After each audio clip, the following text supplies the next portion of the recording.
19절까지입니다. 한 구절씩 봉독하십니다.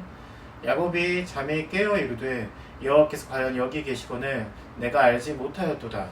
이에 두려워하여 이르되 두렵도다 이곳이여 이것은 다름 아닌 하나님의 집이요 이는 하늘의 문이로다 하고 야곱이 아침 일찍 일어나 베개로 삼았던 돌을 가져다가 기둥으로 세우고 그 위에 기름을 붓고 그곳 이름을 베델이라 하였더라. 이 성의 옛 이름은 루스더라. 아멘. 할렐루야. 아멘. 주일은 하나님께서 하늘 문을 활짝 여시고 우리 마음 문도 활짝 여셔서 복을 부어주시는 축제의 날입니다. 오늘 예배 가운데 주님 깊이 만나셔서 우리의 모든 것이 치유되고 회복되고 새롭게 되는 은혜가 있기를 축원합니다. 아멘.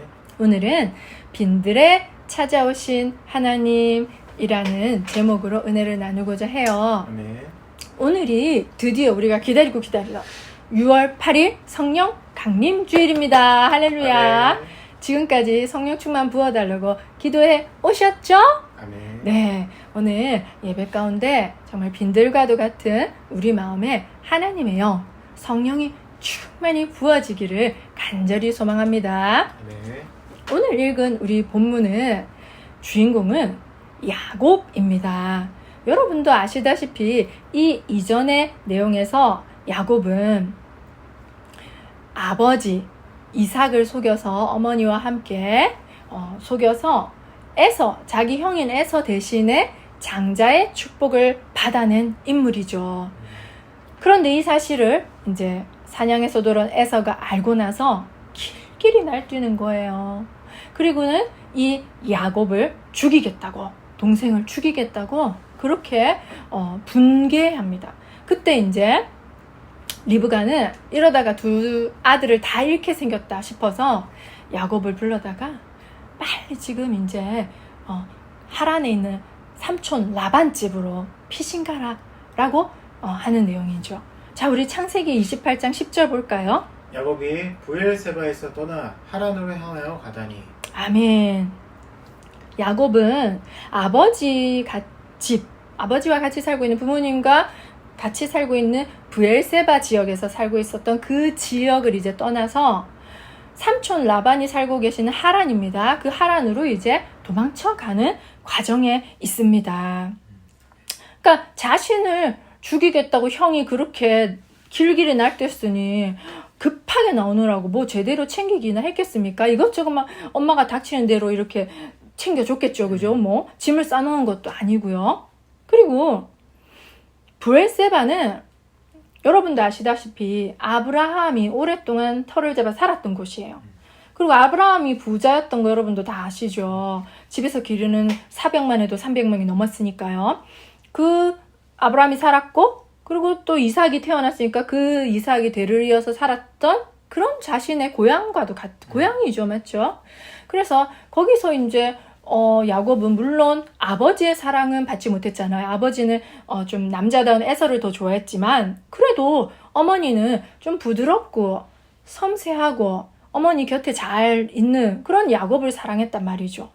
그래서 그런 어머니의 사랑을 받았었기 때문에 그렇게 부족함이 있었겠습니까? 그리고 그 지역의 유지로서 그 지역에서 인정도 받았을 것이고 부잣집의 둘째 아들로서 부족함이 별로 없었을 거예요. 그래서 브엘세바에서의 그의 삶은 안전하고 편안하고 안락했을 거란 말이죠. 그런데 형의 장자권을 거짓말로 뺏어내는 바람에 그 모든 자신의 안락함과 편안함을 다 내려놓고 그 브엘세바를 떠나야 했다는 것이죠. 자, 그리고 우리 창세기 28장 11절 보겠습니다. 한 곳에 이르러는 해가 진지라. 거기서 유숙하려고 그곳에 흰 한 돌을 가져다가 베개로 삼고 거기에 누워 자더니. 아멘. 한 곳에 이르렀다고 했는데 이곳은 나중에 야곱이 베델이라고 이름하는 원래의 이름은 루스라는 마을이에요. 그래서 해가 진 거예요. 잠을 청해야겠죠. 잠을 자면 보통 우리는 루스라는 마을이니까 거기가 광야가 아닙니다, 여러분. 물론 빈들이 있었지만 루스라는 마을이기 때문에 뭐가 있겠습니까? 여관방이 있겠죠. 우리 돈도 챙겨 나왔을 거 아니겠습니까? 그런데 여관방에 굳이 머물지 않고 빈들에 돌을 베개 삼아 잠을 청하는 거예요. 이 광야에 자는 것이죠. 빈들에서 얼마나 이 처량하기 그지 없습니다. 어쩌면 야곱은 형 에서가 자신을 루스까지, 왜냐면 그 가는 길이었을 테니까 하란으로 루스까지 찾아와서 여간방을 샅샅이 찢어서 자기를 찾아내 죽일 거라는 그런 공포심이 있었을지도 몰라요. 그러니까 남의 눈에 띄지 않는 그런 빈들에 숨어서 지금 쭈그려 잠을 자고 있었지 않았을까요? 돌베개로 베개를 베고 누워서 빈들에서 노숙을 하는 그 야곱의 심정은 어땠을까요? 계획이 있어 계획을 해서 피신 나온 게 아니라 계획 없이 무작정 정말 얼떨결에 나와버린 거잖아요. 아버지 집에 살 때 야곱은 그래도 자신이 좀 괜찮은 사람이라고 생각을 했을 거예요. 돈도 좀 있겠다. 지옥에서 인정도 받겠다. 그리고 어머니는 또 야곱을 예뻐했고, 그리고 말도 잘 들었을 거고, 그리고 그렇게 이제 자기는 그냥 나 정도면 괜찮지 않을까? 형에서는 좀 남자답긴 했지만 막 혈기왕성하고 우락부락하고 화도 잘 내고 막 그런 성격이었을 것 같아요. 그러니까 자기는 좀 나름대로 자기가 괜찮다고 남부러울 것 없이 그렇게 살았던 인생일 거예요. 그런데 아버지를 속여서 형의 장자권을 빼앗은, 그래서 도망쳐 나온 그 지금의 이 자신의 신세는 얼마나 자기 자신이 초라하고 한심하고 바보같이 느껴졌을까요? 정말 자신을, 야곱을 잘 숨겨주고 치장해준 화려한 겉옷을 벗고 나온 거니까, 벗고 지금 자신의 알몸을 보니까 자신의 이름처럼 속인 자, 비열한 자, 욕심이 가득한 자, 그런 자신의 본 모습을 이제서야 이 빈들에서 야곱은 처절하게 직면했을 것 같아요. 내가 어쩌다가 이래 됐을까? 어쩌다가 이렇게 안락한 집을, 따뜻한 집을 떠나고 이 추운 곳에서 그것도 돌베개를 베고 잠을 자고 있을까? 하늘을 이불 삼아 참 심정이 처량했을 것 같아요. 자, 사랑하는 여러분, 여러분에게도 야곱과 같이 이렇게 나의 모든 나를 꾸며주는 것들이 다 벗겨져 나가고 처량한, 초라하고 추악하기 그지없는 내 모습을 직면하게 되는 빈들이 있습니까? 저의 빈들은 결혼 생활이었어요. 저는 결혼하기 전에 제가 꽤나 괜찮은 사람인 줄 알았어요. 왜냐하면 그 없는 집에 장녀로 태어나서 좀 동생들 돌보고 부모님께도 효도해야 하는 그런 환경이었기 때문에 나를 챙기기보다는 남을 더 먼저 챙겨야 되는 상황이었어요. 그러다 보니까 저는 제가 남들보다 조금은 더 이타적인, 남을 챙기는, 배려하는 그런 사람인 줄 알고 살아왔던 거죠. 그리고 제가 직장 생활도 하고 또 토요일, 일요일에는 교회 사역도 했기 때문에 그 두 가지를 다 열심히 잘해서 사람들은 저보고 칭찬도 해줬단 말이죠. 그러니까 제가 몹시나 괜찮은 그런 사람이요, 또 사역자로 착각하고 있었다는 것이죠. 그런데 이제 결혼을 해보니까 이거 웬걸 정말로 저의 추악한 모습이 입이 떡 벌어질 정도로 다 드러나는 거 있죠. 난 진짜 깜짝 놀래. 나한테 그런 게 있을 줄 몰랐어요. 예를 들면 우리가 결혼하면 서로 배려하고 양보하고 해야 되잖아요. 근데 저는 어떤 마음이 저한테 강렬하게 있었냐면, 저는 남편한테 배려받고 싶지만 나는 남편을 좀 덜 배려하고 싶고 공주 대접 받고 싶고, 남편이 나를 위해서 희생하는 건 당연해. 근데 내가 남편을 위해서 조금이라도 희생하는 건 그렇게 억울한 거예요. 제 마음이 진짜 그렇더라니까요. 거짓말을 할 수가 없는 거잖아요. 그러니까 이 결혼 생활이 정말 가시방석. 그러니까 이 같이 붙어서 함께 맞춰서 산다는 게 저한테 너무나 어려운 숙제인 거 있죠. 와, 그래서 내가 이렇게 이기적인 사람이었나? 정말 나는 이타적인 줄 알고 살았는데 남편과 함께 살아보니까 그 사람이 나의 겨울이잖아요. 너무 이기적인 거 있죠. 그리고 제가 원 가정에서 받은 상처는 새로운 가정을 이루면 드러난다고. 와, 저가 어린 시절에 받은 5만 가지 상처가 남편과 결혼해서 가정을 이루니까 다 드러나는. 이건 저의 소관이 아니었어요. 왜냐면 바다에서 쓰나미가 몰려오듯이 그렇게 제 안에 있는 상처들이 파도처럼 쓰나미처럼 몰려서 나오더라고요. 저는 막을 수가 없어요. 저도 좀 남편한테 그럴듯한 괜찮은 아내의 모습 보여주고 싶죠. 근데 이거는 아니더라고요. 이제 진짜 남자와 여자가 만나서 부부가 된다는 건 진짜 한 몸이 되는 것 같아요. 진짜 서로 못 볼 걸 안 볼 걸 부모에게도 안 보여준 그런 꼴을 다 보여주게 되는 장소가 바로 가정, 결혼 생활이더라고요.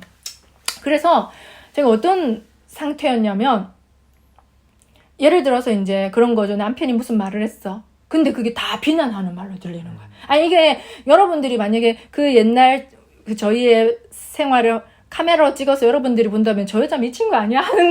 하듯이 그렇게 진짜 제가 반응을 했다니까. 지금 생각해도 제가 좀 이상해요. 어떻게 냐면 남편 뭔 말을 하잖아요? 그러면 그게 전부 다 저를 공격하고 비난하는 말로 들리는 거예요. 그래서 제가 어린 시절에 그런 상처가 있었기 때문에 굉장히 방어적인 거예요.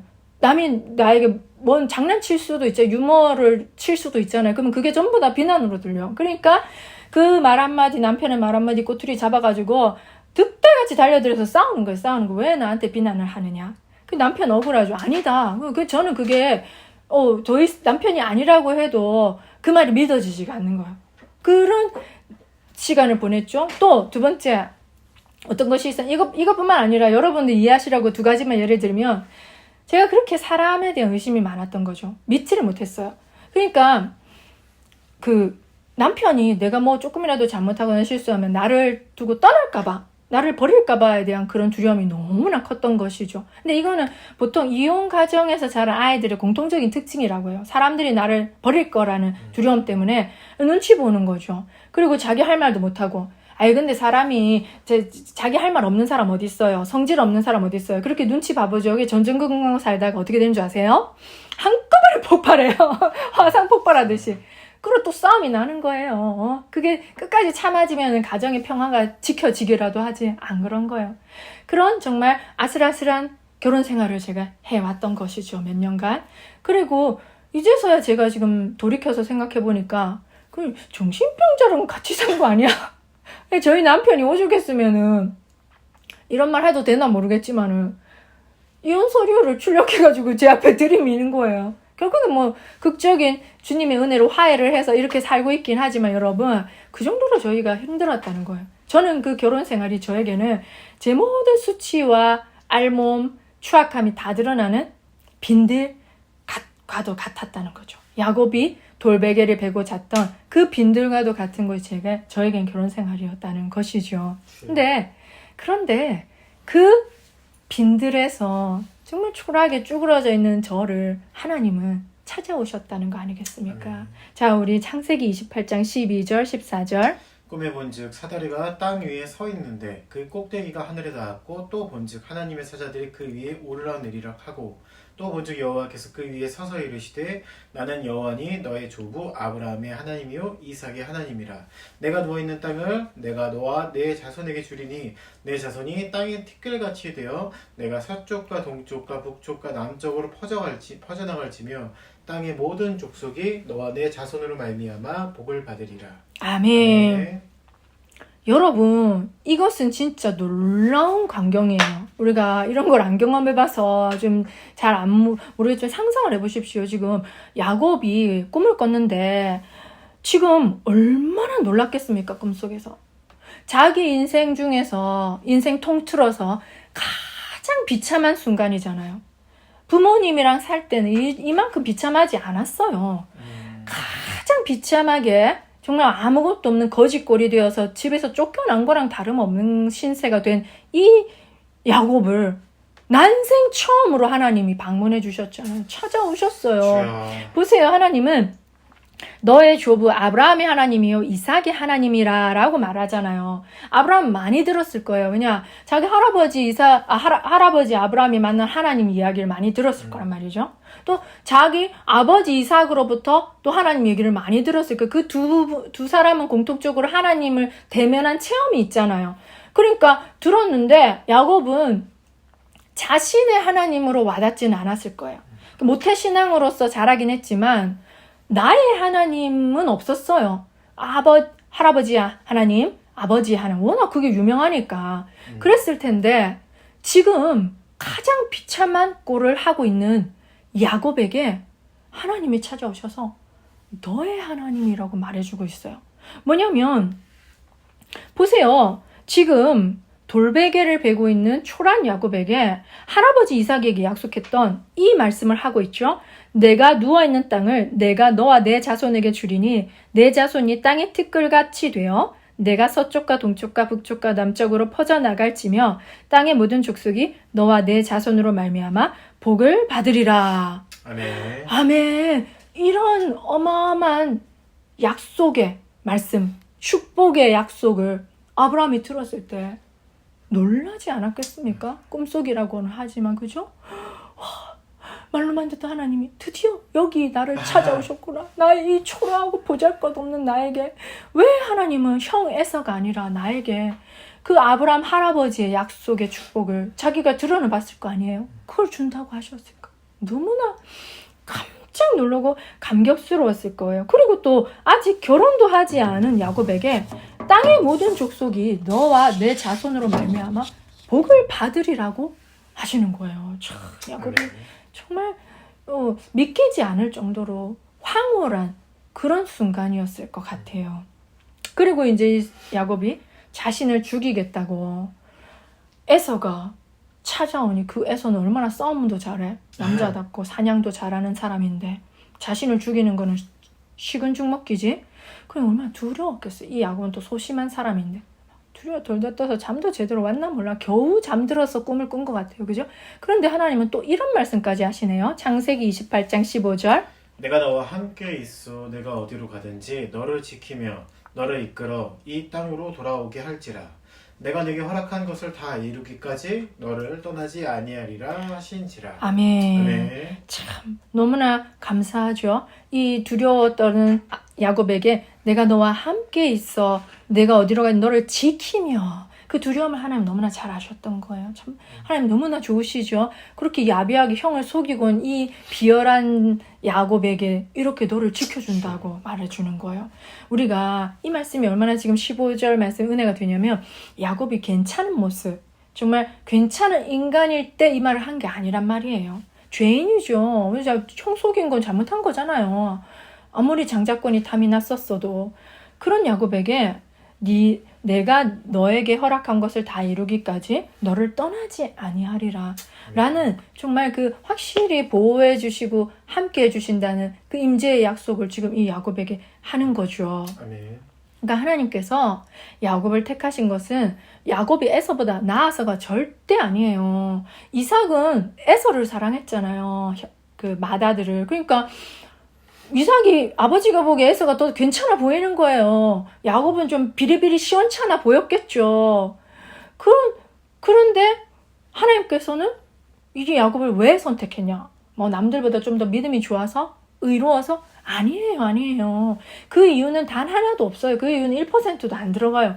이유는 그냥 하나님께 있어요. 하나님이 우리가 모르는 이유로 하나님만의 이유로 우리가 다 알지 못하는 하나님만의 이유로 그냥 야곱을 강권적으로 선택하신 거예요. 그냥 그분 마음이에요. 그냥 하나님이 선택하신 것일 뿐이다. 이게 다란 말이죠. 그죠? 근데 이 야곱이 돌베개를 베고 빈들에 누워있는 이 장면, 이 상황이야말로 그런 하나님의 주권적인 선택하심을 가장 잘 효과적으로 보여줄 수 있는 탁월한 장소가 아닐까요? 아멘. 만약에 야곱에게 하나님이 야곱이 브엘세바 아버지 집에 살고 있을 때 하나님이 나타나셨다? 그럼 제가 야곱이었다면 이렇게 생각했을 것 같아. 아, 내가 형보다 좀 괜찮아서 하나님이 나를 선택하셨구나. 왜냐하면 쌍둥이 두 아들이니까 그 아브라함과 이삭으로부터 대대로 되려는 그 아브라함 할아버지의 축복을 누가 이어받을 것인가가 굉장히 큰 이슈였을 것 같아. 근데 내가 보니까 형은 내가 팥죽 한 그릇에 장자권을 나한테 팔 정도로 이렇게 사람이 지혜롭지 못하니까 내가 좀 괜찮은 것 같아. 그러면서 어머니도 나를 인정하는 것 같고 하면서 그때 브엘세바에서 하나님이 야곱을 찾아오셨다면 야곱은 자기의 의로움 때문에 하나님이 형 대신 자기를 선택했다고 그렇게 착각했을 것 같아요. 그러니까 이 하나님의 선택에 굉장히 누가 되는 그런 인간의 생각이 되는 것이죠. 근데 가장 초라한 지금 빈들 도망자 신세로 찾아오신 하나님이 내가 너와 함께 있어 내가 어디로 가든지 너를 지키며 내가 내게 허락한 것을 다 이루기까지 너를 떠나지 아니려 하리라 라고 말씀하시는 것은 이것은 최고의 축복인 거죠. 내가 괜찮은 모습일 때 찾아와서 나에게 이 말씀을 하시는 것이 아니라 가장 야곱 인생의 가장 안 괜찮은 상황일 때 이 말씀을 하신다면 하나님이 앞으로 야곱에게 별로 실망할 것도 없을 것 같지 않아요? 나의 누추한 모습을 담았기 때문에 더 이상 뭐 실망하고 놀랄 것도 없어. 와, 너 예전에도 그랬잖아 하면서 내가 너 그때 죄인일 때 이 말이 맞는 거예요. 우리가 아직 죄인 되었을 때 하나님께서 우리를 사랑하심으로 그 예수 그리스도를 주셨다는 그 용서하셨다는 그 말이 100% 맞는 거죠. 그러니까 하나님 의인을 사랑하시는 게 아니에요. 그냥 죄인인 우리를 사랑하시고 하나님이 나에 대해서 더 이상 실망할 것은 없어요. 나는 나의 결혼 생활을 통해서 너무나 나 자신에게 많은 실망을 했어요. 왜? 나를 착각하고 살았으니까. 근데 하나님이 이미 다 아셨어요. 태초 전부터. 나를 지으실 때부터. 그죠? 그러니까 제가 결혼하면 저런 모습 다 볼 거야. 깜짝 놀라겠지. 이런 것도 다 알고 계셨다는 것이죠. 근데 그 순간에 이런 임재, 너를 보호하고 너를 지키고 함께 하시겠다는 임재는 너무나 놀라운 축복이에요. 우리도 빈들에서 이 말을 들어야 하는 거예요. 아멘. 그러면은 자랑할 것도 없어지지만 두려울 것도 없어져요. 야, 하나님 나한테 더 이상 실망할 거 없어야. 그럼 하나님 나 안 떠나. 그럼 하나님 끝까지 날 보호해줘. 왜? 내가 가장 못난 모습일 때 나를 보호해 주신 분이 맞아요. 더 좋은 모습 되면 더 잘 보호해 주시는 거 아니겠어요? 그런 우리가 인간적인 생각을 할 수가 있는 거죠. 아멘. 그래서 정말 변함없는 그 하나님의 사랑을 가장 잘 체험할 수 있는 그 장소가 빈들이라는 것이죠. 그러니까 하나님의 약속, 뭔 약속이든 내가 너로 큰 민족을 이루리라 그런 거든 너를 끝까지 내가 지키고 보호해 주리라 이 임재의 약속이든 우리의 어떠함 때문에 우리의 뭐 어떤 잘하고 못하고 때문에 그 약속이 지켜지는 것이 아니라 그 약속의 그 뭐죠? 원인이라고 할까? 이유는 철저히 책임이라고 할까? 하나님께 있는 거죠. 하나님의 변함없는 그 어떠함 때문에 그 약속은 지켜지는 거예요. 그러니까 우리가 개판 5분 전 쳐도 그 약속은 변하면 안 된다는 거. 우리 이사야서를 통해서 누누이 알게 되었지 않겠습니까?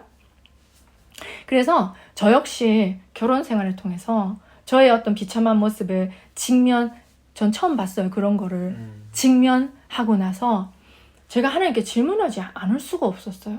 왜? 하나님, 아니 저를 목사로 부른 게 맞아요? 저 맞아요? 저 자격이 없는데요? 이런 저도 목사로 부르신 건 맞나요? 라는 의문이 그냥 당연히 생기는 거예요. 안 그렇겠습니까, 여러분? 아니 제가 제 거를 봐도 이건 목사 제게 제일 자격은 없어요. 상처투성이에요. 뭔 말을 할지 어떻게 알아? 그잖아요. 이기적인 데다가 남편이 내 설교를 옳게 듣겠어요? 저게 목사라고. 그러지 않겠습니까? 그래서 제가 그렇게 질문을 했더니 하나님은 질문으로 저의 말에 응답을 하시더라고요. 그러면 이렇게 마셔요. 그러면 이 세상에 목사 될 자격이 있는 사람이 있어? 있니?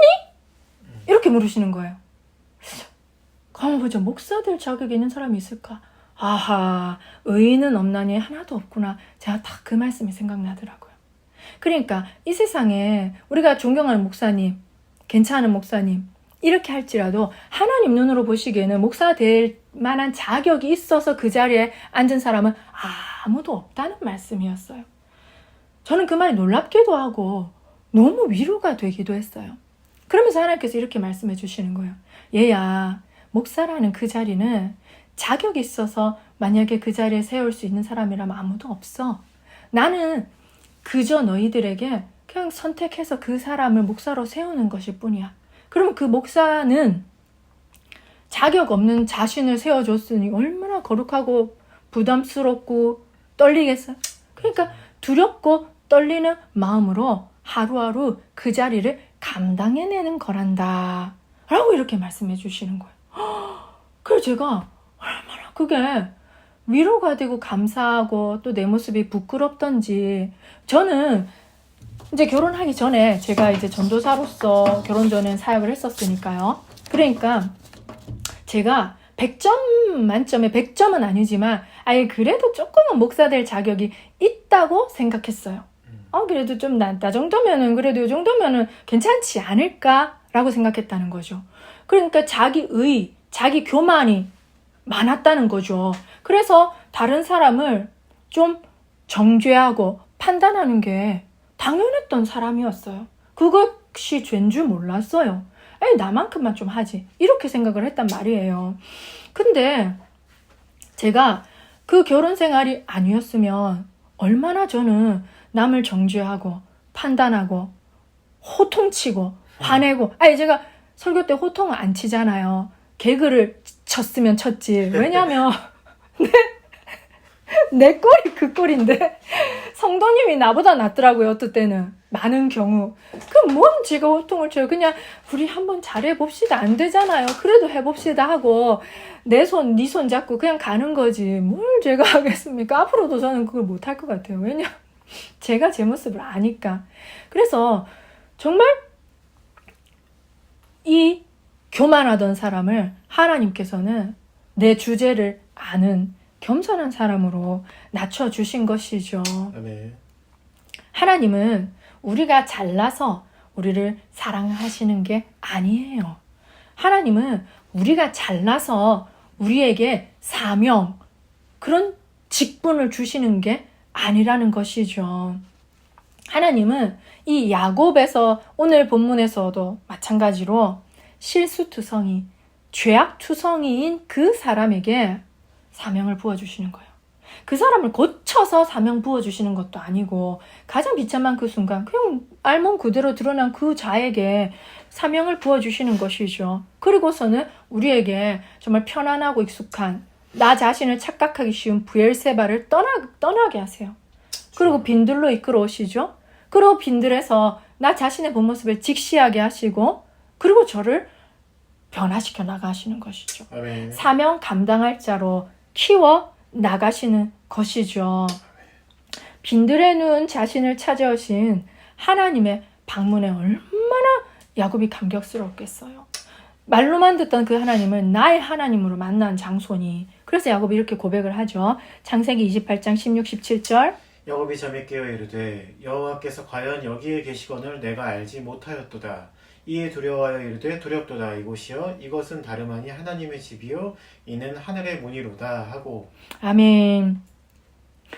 보잘것없는 자신을 선택해 주시고, 그리고 보호해 주시고 끝까지 지켜 주시겠다는 약속 앞에 야곱이 얼마나 정말 감사하고 황송했을 것 같아요. 와, 나 같은 사람에게. 우리가 그렇잖아요. 내 주제를 파악하면, 와, 나 같은 사람을 사랑해 주시고, 나 같은 사람을 목사로 불러주시고, 나 같은 사람을 집사로 불러주시고, 나 같은 사람을 이렇게 생각하게 되잖아요. 그럼 우리가 뭐 하겠어요? 예배 드리겠. 와, 주님 감사해요.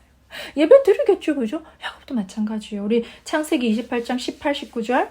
야곱이 아침에 일찍 일어나 베개로 삼았던 돌을 가져다가 기둥으로 세우고 그 위에 기름을 붓고 그 이름을 베델이라 하였더라. 이 성의 옛 이름은 루스더라. 아멘. 아멘. 그러니까 야곱이 이제 아침에 일찍 일어나서 베개로 삼았던 그 돌을 기둥 삼아 거기에 기름을 붓는 거예요. 기름 갖고 왔겠죠. 엄마가 챙겨줬겠죠. 그 돈 되니까, 그죠? 그 값비싼 기름을 붓는 거예요. 자신의 어떤 걸 헌신하는 거죠, 그죠? 그러면서 그 붓는 것을 통해서 하나님 앞에 예배하고 경배하고 찬양하는 거예요. 감사의 예배를 올려 드리는 것이죠. 아멘. 그러니까 정말 벌레같이 보잘것없는 자신을 사랑해 주시는 하나님께 대한 야곱의 사랑의 화답이 바로 예배인 것이죠. 우리도 마찬가지인 것이죠. 그리고 그곳을 베델, 하나님의 집, 자신이 하나님 만났잖아요. 하나님의 집이라는 이름으로 부르는 것이죠. 그리고 그 이후로부터 쭉 계속 베델로 불려지고 있지 않겠습니까? 사랑하는 여러분, 여러분의 빈들은 뭡니까? 여러분의 빈들을 한번 생각해 보십시오. 그런 초라함과 나의 추악함이 적나라하게 보일 수밖에 없는 나의 빈들. 근데 여러분은 그 빈들에서 하나님을 만나셨습니까? 아니면 아직 못 만났습니까? 못 만나서 정말 내 자신이 부끄럽고 초라하고 자책감이 들고 하나님 원망스럽고 이런 나를 왜 이렇게 하실까라고 생각하십니까? 아니면 하나님을 정말 만나서 야곱처럼 그 장소가, 그 초라하기 그지엄 장소가 거룩한 베델, 하나님의 집으로 변화되는 놀라운 은혜가 있습니까? 아멘. 목사 될 자격이 없는 저를 하나님 목사로 불러주셨잖아요. 그래 제가 이제 어디 가서 목사님 왜 저래? 하면 할 말이 있어요. 전 자격 없으면 된 거예요. 원래 제가 예전보다 좀 괜찮아졌어요. 라고 말할 수가 있는 거예요. 왜냐면 제가 그 거룩한 부담감이 생기잖아요, 사람이. 그래서 상처가 치유되지 않은 사람은 반드시 내 상처 때문에 남에게 비수를 꽂게 돼 있어요. 그거는 어쩔 수가 없나 봐요. 제가 만약에 그 원 가정에서 받은 상처들이 치유되지 않은 상태에서 목사가 됐다고 쳐봅시다. 그러면 강단에서 이 하나님의 말씀, 생명의 말씀을 선포해야 될 강단에서 얼마나 많은 남에게 상처 주는 비수의 말을 내뱉었겠어요. 와우, 난 생각만 해도 아찔해요. 지금도 제가 그럴 경우가 있겠죠. 주께서 그걸 덮어주시길 간절히 소망해요. 그렇지만 저 그전보다 많이 나아진 거예요. 혈기가 많이 없어지고 분노가 없어지고 요즘엔 지금 진짜 내가 건강한 사람이 된 것 같거든요. 그리고 이제 남편이 예전에 장난치는 유머로 받아들이지 못하고 그걸 갖다 진지하게 받아들여서 죽자고 달려들었으니 근데 이제는 유머로 받아들일 수 있는 여유가 제가 생겼다니까요. 제가 봐도 제가 많이 변한 것 같고 제가 이제 객관화시키기 위해서 남편에게도 물어봐요. 여보 저 많이 변한 것 같죠? 하면 남편도 많이 변한 것 같대. 저를. 그래서 제가 인간 됐다니까요. 정말 우리 남편이 얼마나 정말 이해가 안 됐을 것 같아요. 우리 남편은 이제 평범한 이제 그냥 가정에서 자라서 막내 아들로 자라서 그냥 평범한 사람이에요. 근데 그런 정신병자 같은 저희 같은 상황을 보니 이해가 안 됐을 거예요. 자기 친구들도 그런 주변에 친구가 없었대요. 그러니까 저를 볼 때 정말 이해하기 힘들었겠죠. 그런데도 이렇게 끝까지 함께 해준 지금까지 우리가 그래서 함께 해줬기 때문에 가정이 잘 지켜져서 지금은 정말 평화로운 시절을 보내고 있는 우리 남편에게 새삼 감사의 마음을 전해요. 정말 감사합니다. 자, 그래서 이 하나님께서는 정말 우리 빈들에서 우리의 교만함을 치유하세요. 우리 교만함이 얼마나 심각한 병입니까? 하나님 교만함 제일 싫어하시잖아요. 그죠? 그 빈들에서 우리의 높고 높은 마음, 나를 착각하는 마음, 그 교만함을 치유해 주시는 것이죠. 그리고 그 겸손하게 낮아진 마음, 나를 직면하는 것은 겸손한 마음이에요. 우리가 원래 벌레 같은 존재예요, 여러분. 개똥벌레 이 노래가 나는 되게 복음적이라고 생각해요. 그리고 빛이 반짝반짝 나잖아요. 그죠? 우리는 개똥벌레지만 빛이 나요. 하나님의 빛이. 그죠? 아멘. 참 복음적이에요. 그러니까 그렇게 겸손해진 마음에 드디어 하나님이 찾아오시는 거예요. 하나님 절대 교만한 높은 자리에 있을 때는 안 찾아오세요. 참 하나님의 그건 신비로움이죠. 그래서 우리를 찾아오셔서 내가 가장 비참할 때 사명을 주신다. 특이하신 분이죠. 그래서 자랑할 것이 없게끔 사도 바울처럼 내가 남한테 난 좀 자격이 있어서 목사가 되었어 이렇게 말 못하게 그렇게 하시는 얼마나 지혜롭고 겸손한 분인지 몰라요. 그래서 제가요 열심히 감당하는 거 예전 같았으면 내가 목사님 날 좀 섬겨봐 부채질도 좀 하고 좋은 말도 좀 해주고 이렇게 했을 거예요 제가. 근데 지금은 안 그래요. 내가 자꾸 그걸 제가 점검하는 것이죠. 제 자신을. 내가 저 집사님 도울 일이 뭐가 있을까? 참 부담스럽긴 한데 내가 짐 같은데 우리 남편 집사님 내가 뭘 도울 수 있을까? 저분의 신앙 성장을 위해서 내가 어떤 걸 도와줄지 내가 이런 생각을 하는 인간이 아니었어요. 여러분. 나 혼자 잘나서 달려갔으면 달려갔지. 이제는 안 그래요. 달려갈 힘이 있어도 멈춰요. 왜? 같이 가야지.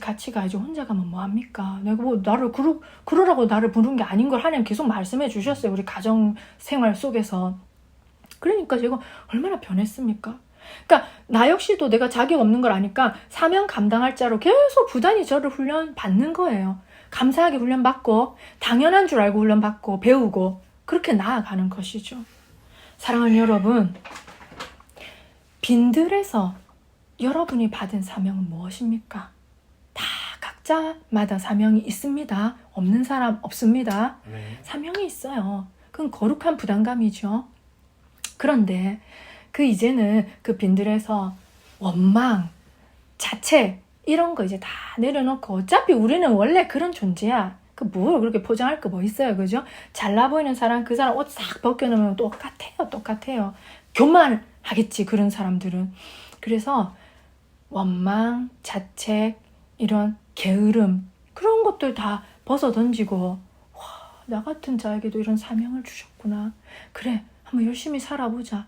그런 마음으로 사명을 붙들고 그렇게 하나님이 사명자로 키워가시는 훈련에 힘들겠지만 감사함으로, 기쁨으로, 영광으로 알고 참여하는 저와 여러분이 되기를 소망합니다. 네. 기도하겠습니다. 주님 감사합니다.